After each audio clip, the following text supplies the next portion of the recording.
नमस्कार, मेरा नाम है किसलय और आप देख रहे हैं एबीपी लाइव का डिजिटल बुलेटिन, जिसमें कि दिन भर की बड़ी खबरों से हम आपको करवाते हैं अपडेट। आज के बुलेटिन में बात होगी यूपी में क्यों मचा है रामायण को लेकर संग्राम, अडानी को लेकर सदन में बवाल, बीजेपी विधायक ने क्यों तोड़ दी माइक।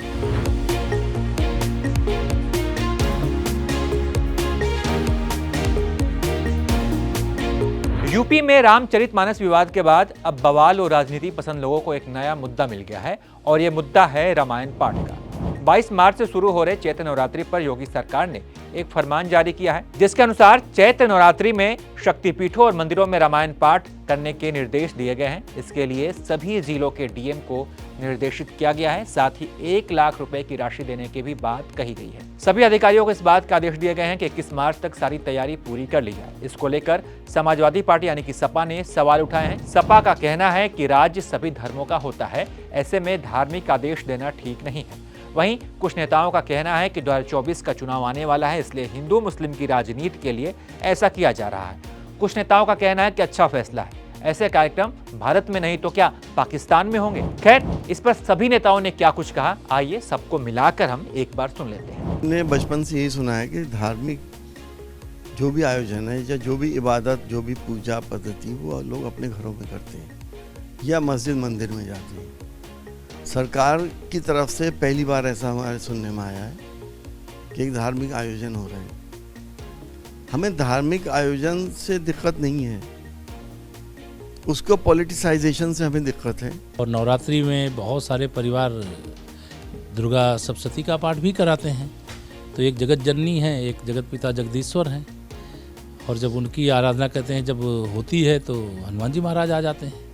और हनुमान जी जहाँ मतलब कहते हैं जब हनुमान जी आ जाते हैं तो भूत पिशाच निकट नहीं आवे। महावीर जब नाम सुनावे नासे रोग हरे सब पीरा, चाहे कोरोना हो चाहे तमाम सारे कष्टों का निवारण होगा, सब लोग मिल करके। पिछला विधानसभा का चुनाव ने हिंदू मुस्लिम करके लड़ा है, अब ये धर्म खेल के लड़ना चाह रहे हैं। जो दुर्गा पाठ या अखंड रामायण पाठ करके लोगों में धार्मिक उन्माद फैला करके ये अपना आने वाला चुनाव को अपने पक्ष में करने की एक रणनीति है। बहुत अच्छा अभियान है उनका, ज़रूर होना चाहिए। रामायण हमारी आस्था है, हमारे जनता की। पूरा मर्यादा पुरुषोत्तम राम को इतना मानते हैं हम, तो हम रामायण को क्यों नहीं, रामायण को हर जगह पढ़ाना चाहिए। क्योंकि अब पूरे देश में लोग अपने आप रामचरितमानस का पाठ करना बंद कर दिया, इसलिए सरकार अपने खर्चे से रामचरितमानस का पाठ कराने के लिए मजबूर हो रही है।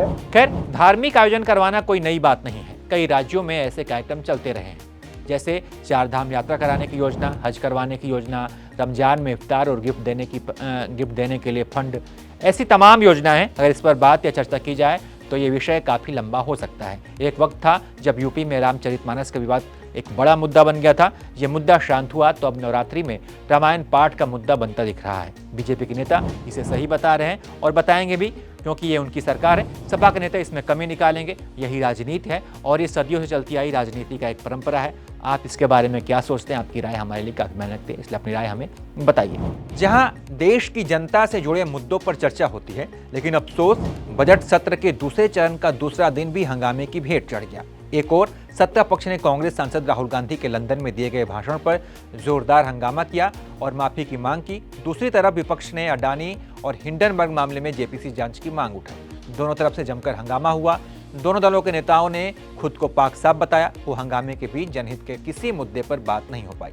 लोकसभा और राज्यसभा दोनों की कार्यवाही कल तक के लिए स्थगित करनी पड़ी।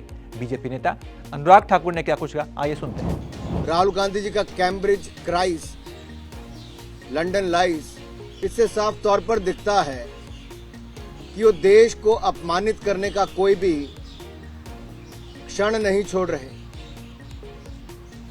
एक बार नहीं, बार बार देश को अपमानित करना, देश के सैनिकों का मनोबल गिराना, उनको अपमान करना और बार बार एक प्रोपेगेंडा के तहत देश के खिलाफ बात करना। एक और सदन चल रहा है, लेकिन राहुल गांधी जी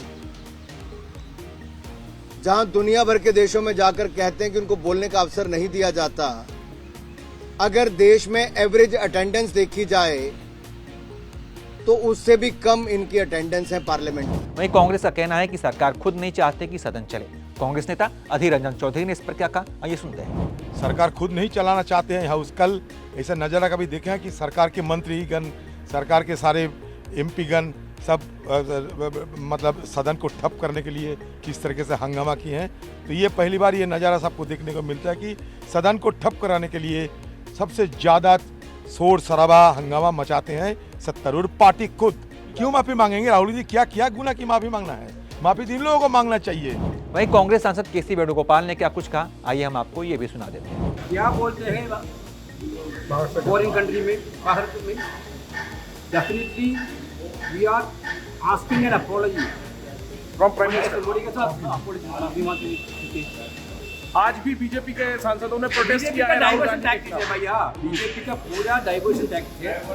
अदानी के इश्यू पर चर्चा नहीं चाहते हैं BJP. Thank you. Rahul Gandhi Bharat से बाहर है, लिहाजा वो सदन में मौजूद नहीं रहे। कांग्रेस सूत्रों की माने तो राहुल गांधी कल भारत वापस आ सकते हैं और सदन की कार्यवाही में हिस्सा ले सकते हैं।